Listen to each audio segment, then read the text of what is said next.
Hey folks, welcome back to Chris Wyatt Africa here. Well, South African Airways. Yeah, the never-ending saga of a bankrupt airline fostered and carried and limped along by the state. Well, we've heard that will no longer be supported by the state, but let's not count our chickens there. South African Airways is set to resume flights on the 23rd of September. That's just a matter of days away now, after over 18 months since its fleet was grounded as a consequence of the pandemic. Of course, it would have been grounded because it was going into business rescue, a South African euphemism for bankruptcy just the same. Now, flights are set to operate from Johannesburg to Cape Town. That should be the milk run, the most lucrative flight for South African Airways. Plus flights to Accra. That doesn't make a whole lot of sense. Kinshasa makes even less sense. Harare does make some sense. Lusaka makes very little sense. And Maputo makes very little sense. But those are where South African Airways intends to fly. 1, 2, 3, 4, 5 international destinations, but not to London, which was one of its most important routes and profitable for some time. And why is that? Because this airline has virtually no aircraft left, folks. Virtually no aircraft left. Just 8 aircraft in the fleet, down from a peak of 38, 43 before that.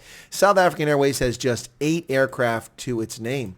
And these aren't exactly spring chicken new aircraft, folks. We're talking about a very old fleet indeed. The Airbus A319-100, they have 3 of those. They have the 320-200, 2 of those. The 330-300, 1, and the gas-guzzling 340-600, 2 of those. 8 aircraft. The 340, the configuration South Africa has, can carry 317 passengers each. And then the closest to that is the 330 with 249 passengers. Wow. All of these aircraft are very, very old. For instance, the A319 first entered service in 1996 with Swiss Air. The A320 family has been in service since 1988 with Air France. The 330 entered service in January of 1994. And the 340 has been in service since 1993 with both Lufthansa and Air France. These are old aircraft, and these are not exactly fuel-efficient aircraft. That's a problem. These airframes are not fuel-efficient, and South African Airways is in a lot of trouble here, folks. They are really in a lot of trouble here. So the government famously, in June, agreed to transfer a majority stake in South African Airways to a private consortium.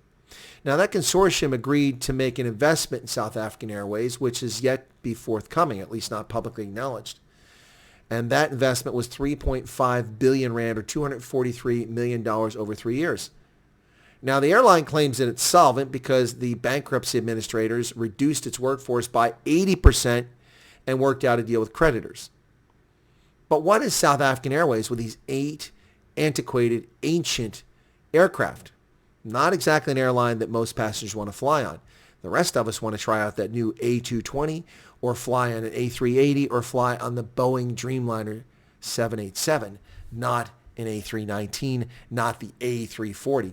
South African Airways had at least a couple of A350s, a far better and more recent entrant into the marketplace, but had to return those aircraft because they couldn't pay the leases on them. So now we have a small fleet with a small number of pilots, with a small number of crews, and it wants to fly to 5 international destinations, only one of which make any sense financially. We are once again back to an airline that is beset by poor management. And there you have it. There you have it, folks. This is absolutely crazy. We're done with due diligence, and negotiations are taking place on the share purchase agreement. It can be complex and take time. Really?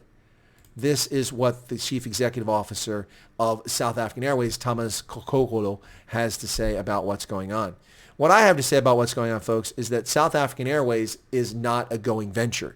It is a money pit. It is a cesspool that had a board populated by patronage appointments from the corrupt African National Congress.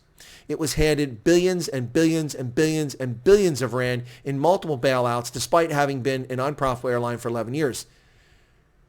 Setting fares that were below cost to draw business from commercial ventures like Comair and subsidiary Kululu and Fly Safa Air.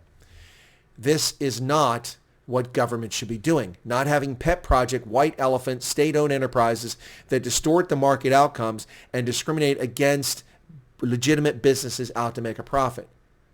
South African Airways should go the way of the dodo, as should the African National Congress, but that's an entirely different conversation. Once again, South African Airways, who saw this coming? Their CEO says they will need an upgraded fleet to compete outside Africa. Where exactly do you expect to get this upgraded fleet? Maybe if you have some cash, you can go back to Air Mauritius and borrow an A350, but where else are you going to get them? You certainly don't have the cash or the capital to buy new aircraft, let alone the pilots qualified to fly them, unless they're just updates of these models here. Well, folks, once again, South African Airways CEO Thomas Kgokolo says that the airline needs an upgraded fleet to compete outside Africa. Well, frankly, my friend, you need an upgraded fleet to compete inside South Africa, and it'd be a smart idea for you to buy some Boeing 737s a la JetBlue, a la Southwest Airlines, or it's not JetBlue, excuse me, but certainly Southwest Airlines. Buy some 737 latest models or lease them and use those for domestic travel between Johannesburg and Cape Town, between Johannesburg and Durban, and then start making some money off those milk runs. The management of this airline just makes me scratch my head each and every time that I look at them. I don't really understand what these people have in their minds. They have antiquated aircraft. They have a disgruntled staff. They fired most of their pilots. Rumor is that they've gotten rid of most of the white pilots in favor of black pilots. What the hell is that all about? Why don't you keep the most experienced and talented pilots you can afford to have? That should be the determining factor. Anyway, South African Airways, a disaster that just won't die. Hey, if you're not a subscriber to Chris Wyatt Africa, take a moment to become one. Smash that button right down there. You'll find independent, objective commentary and analysis and journalism on events in South Africa, throughout Southern Africa, and across the continent, as well as countries that influence the continent and unions that do such, like the United States, China, and the European Union.